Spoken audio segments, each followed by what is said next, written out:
Penjelasan fitur profil. Fitur ini merupakan fitur yang menunjukkan profil pemilik akun.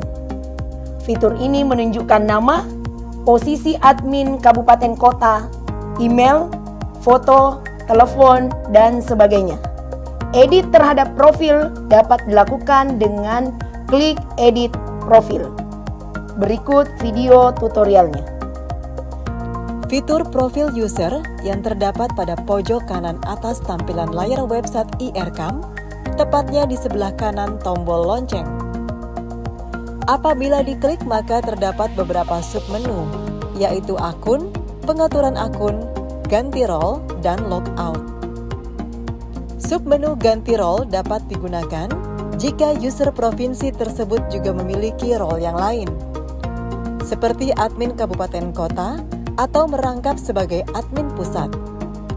Pilih fitur akun. Fitur akun digunakan untuk menunjukkan detail dari pemilik akun.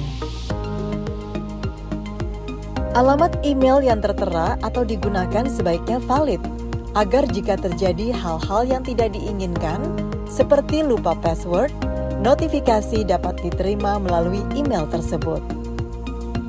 Data-data pada profil dapat dilakukan pengubahan atau diedit dengan cara memilih tombol Edit Profil yang berwarna hijau atau pada fitur profil akun yang terletak di pojok kanan atas tampilan layar web IRCAM dan pilih submenu Pengaturan akun.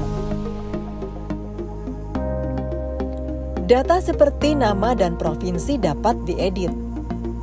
Kemudian foto juga dapat ditambahkan selama format file berbentuk JPG atau PNG dan besarnya tidak lebih dari 2 MB dengan resolusi tidak lebih dari 300 x 300. Pemberitahuan data berhasil disimpan akan muncul di kanan atas layar ketika menu simpan telah dipilih. Demikian penjelasan fitur profil.